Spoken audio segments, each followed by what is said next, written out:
Alors, je vous avais dit qu'on allait beaucoup pratiquer. C'est crucial quand on développe, quand on apprend quelque chose de manière générale. Et ici, donc, on va faire plein de petits exercices de petites créations, d'animations, de création d'interfaces. Voilà, qui est vraiment un côté visuel et fun pour qu'on puisse mettre en pratique tout ce qu'on a appris. Et on va faire cet effet clignotant sympa, où on va avoir, comme ça on imagine, une page d'attente ou une petite animation d'attente quand on va charger un élément, quand on va charger un site, etc. Alors, quand on va charger le site, ça on le fera plus tard en JavaScript, pour vraiment afficher ça quand le site charge, ou quand une photo charge, ou quand on est en train de télécharger je ne sais quoi, un film ou je ne sais quoi. Et sinon, là, ce qu'on va faire, c'est la partie vraiment, comment dire, c'est aussi du front quand on va utiliser le JavaScript, mais là, on va faire une animation CSS. Tout ça, c'est une animation CSS, tout simplement, d'accord? On va faire vraiment clignoter les lettres une par une. Eh bien, c'est parti, on peut commencer tout ça. Moi, j'ai le cours qui est à côté ici. On va se reprendre mon VS Code. Il est où? Il est là, tac, tac. Et on commence à aller dans l'index HTML ici. Alors, je regrossis pour que vous y voyez bien, et on va pouvoir démarrer tout ça. Donc ici, on se fait une liste, et à l'intérieur, en fait, ce sera une liste avec juste les lettres pour patienter. Donc on se fait un LI ici, et on peut même faire LI x 9, pour se créer à chaque fois donc les 9 lettres. Et on y va à la main, patienter, tac, on va s'écrire les lettres une par une, comme ça, dans notre liste. Patienter, hop, hop, et hop. C'est tout pour notre HTML, regardez, ça nous donne ceci, une liste ici, donc avec juste les lettres qui sont juste là, très bien. On va pouvoir retourner à notre code et on va directement dans notre style CSS. On peut tout enlever sauf en haut le démarrage avec le box sizing, etc. Vous connaissez maintenant. Et on y va pour le body. On lui met un background ici, hashtag 222. Habituez-vous, commencez si vous utilisez VS Code, à faire les petits raccourcis comme ça, à écrire les propriétés, font S, hop, ça fait font size. Background, vous mettez juste BG, tac, ça vous l'écrit directement. Je vous promets que ça va aller très vite, assez rapidement. Fond de femme, tac, enfin vous allez pouvoir coder très vite, assez rapidement, c'est ça que je voulais vous dire. Fond de femme, donc Arial sans serif, etc.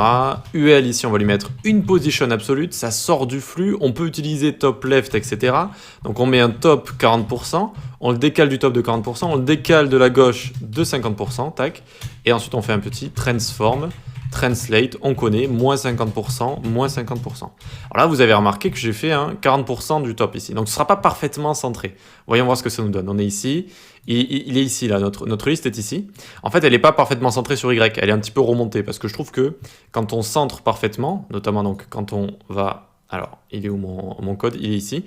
Quand on va ici faire 50%, donc on voit ici le menu qui est un petit peu trop baissé, en fait, vu que il est parfaitement centré, mais à partir du P, si vous voulez, à partir du haut du P ici. Et ensuite, il y a le contenu qui déroule en bas, donc on dirait plus que c'est parfaitement centré. C'est pour ça que j'aime bien le remonter légèrement et en mettant 40% ici, 40%, voilà.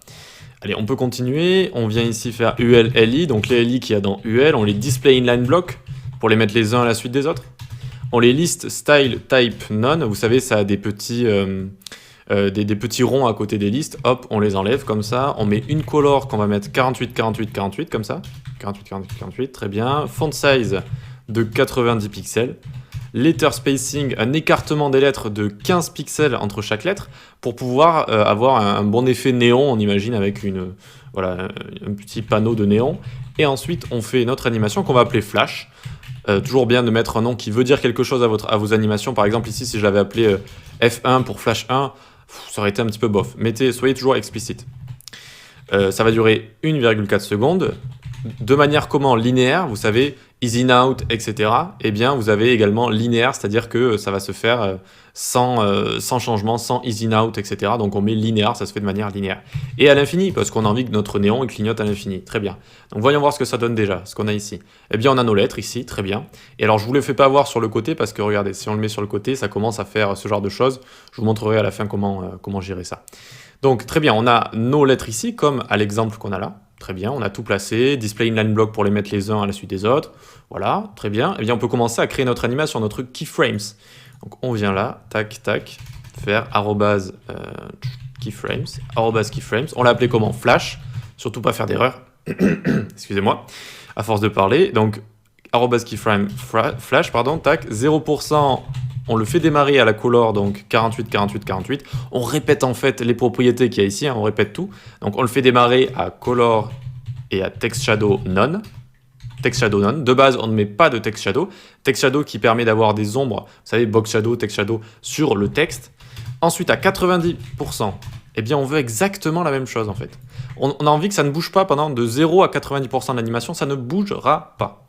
Et seulement à 100%, pour faire cet effet clignotant, en fait, seulement à 100% ici, on lui met une color à notre texte type gold, un petit peu, donc FFF 900, ça donne un jaune comme ça, canari, et text shadow qui va changer. Text shadow, on va lui mettre 0 sur X, 0 sur Y, 7 pixels de flou, couleur canari comme on a vu au-dessus, et on peut lui rajouter un deuxième text shadow. En fait, on peut lui en rajouter autant qu'on veut, ça va les accumuler les uns sur les autres. Donc, un text shadow qui va avoir un flou plutôt léger, d'accord, donc pas trop étendu, assez pétant, et un autre qui va être plus orangé, mais qui va faire le pourtour, en fait, pour faire cet effet un peu néon. Et donc, toujours 0 sur X, 0 sur Y, 50 pixels de flou cette fois, 50 pixels, pour que ce soit bien étendu. Et la couleur va être différente, FF6C00, et ça nous donne voilà, une sorte d'orange, comme ça, très bien.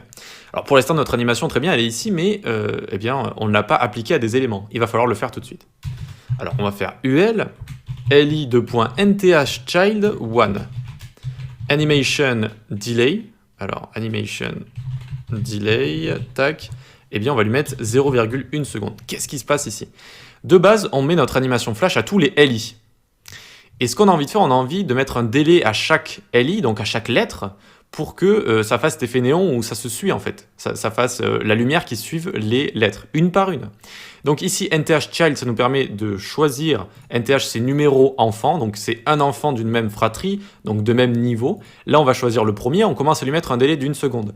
Et on va incrémenter pour chaque élément, c'est-à-dire le second aura un délai de 2 secondes, et donc d'abord lui va s'allumer, puis ensuite lui, etc. etc. Donc vous l'aurez compris, c'est pas très fun, mais il va falloir dupliquer, donc Maj Alt flèche du bas, voilà, on duplique pas mal de fois, en tout 9 fois, et ici donc on n'a plus qu'à faire 3, 3, et donc ça correspond à chaque fois, hein, vous aurez compris, par exemple ici 4, 4, ça se fait assez rapidement, en vrai c'est pas le truc le plus embêtant que j'ai fait, que j'ai recopié de ma vie. Vous avez 6, 6, et on va jusqu'à 9, hein, on va jusqu'à 9, donc ici ça va être 7, 7, vous verrez que quand on utilisera des préprocesseurs CSS, notamment on pourra faire des petits raccourcis qui vont créer du code d'un coup en fait. Qui crée beaucoup de code d'un coup et donc on n'a pas besoin de faire tout ça à la main. Mais ici c'est très bien, tac, 9 ça suffit, hop, c'est terminé. On a mis un delay donc voilà, chaque lettre va s'allumer mais les unes à la suite des autres. Voyons voir si ça fonctionne. Hop, on vient ici et tada, on a notre animation qui est plutôt sympa où on a tout qui s'anime comme ça, les lettres les unes à la suite des autres. Et on voit qu'il y a une couleur jaune aux lettres et il y a cette sorte d'effet néon. Alors comment on pourrait mieux le voir? Il faudrait le mettre tout le temps en place. Donc ici par exemple, tac, on prend ça, on fait CTRL-C, ça le met en commentaire, et on vient le mettre en couleur de base sur nos LI ici. On revient là, et c'est vrai qu'il y a la couleur noire, il y a la couleur noire ici, il y a la couleur noire, comment ça se fait qu'il y a la couleur noire comme ça? Ah, parce qu'il y a le text shadow.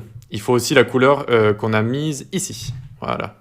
On lui passe également cette couleur, donc la couleur jaune pour l'intérieur de la lettre, le petit flou doré et le flou étendu orangeâtre. Voilà. Et donc, vous voyez ce que ça fait? C'est-à-dire, au milieu de la lettre, on a la couleur jaune. Ensuite, on a un tout petit text shadow que vous devrez voir normalement sur votre écran, qui est aussi jaune. Et ensuite, on a cet effet orangé, orangeâtre, autour, comme ça. Et ça donne vraiment un effet néon plutôt sympa, plutôt cool. Voilà. Donc, je voulais vous le montrer comme ça. Maintenant, on peut faire CTRL-Z, CTRL-Z, tac, tac. On remet la couleur ici. On décommande ça, très bien. Alors là, on est content, ça fonctionne très bien, mais on voit que là, ça fonctionne pas tip-top, et en fait, on peut la jouer beaucoup plus fine pour faire quelques propriétés à remplacer ici, pour que ça fonctionne bien sur les petits écrans. En fait, là, le fait de la forcer à aller à left 50% et puis de la translate de moins 50% sur X, ça fait que le contenu est forcé de passer à la ligne comme ça, pour laisser une sorte de marge sur les côtés pour que ça reste centré sur X. Bon.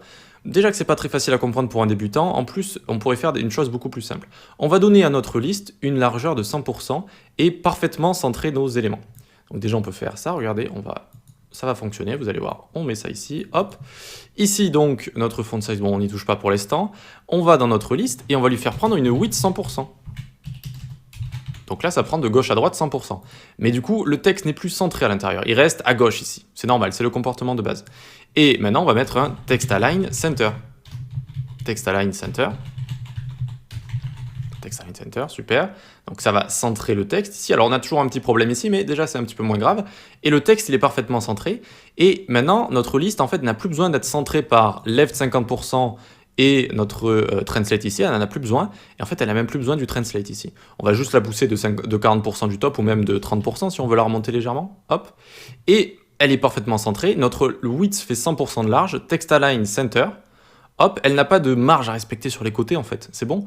Elle peut aller jusqu'ici, et elle peut se réduire même en fait, voilà, jusqu'à ce que ça touche notre contenu. Alors certes, il va se rabaisser un petit peu, mais on aurait pu par exemple rajouter ici 4 VW, c'est-à-dire 4 viewport width, ou peut-être même un petit peu plus, parce que là je vois que c'est un petit peu petit, hop. Et puis même on peut aller jusqu'à 6, hein, 6. On va aller jusqu'à 8. Tac, ça risque de faire un petit peu grand, 8, attention. Hop, et voilà, oui, ça nous donne un effet un petit peu comme ça. Viewport width, donc VW, c'est la largeur d'écran, voilà. Et vous voyez qu'on a arrangé notre code, et maintenant il est quand même beaucoup plus simple à comprendre. On le pousse juste de 30% du top, et on va venir lui mettre une width de 100% et centrer le texte. En fait, on s'occupe de X, de gauche à droite, tout simplement sans left et sans transform translate, mais juste avec une width 100% et text align center. Ce qui nous donne la même chose en plus sympathique, plus facile à comprendre, je pense, pour un débutant. Voilà, allez, on va pouvoir passer à la suite pour créer d'autres créations du coup supplémentaires. À tout de suite.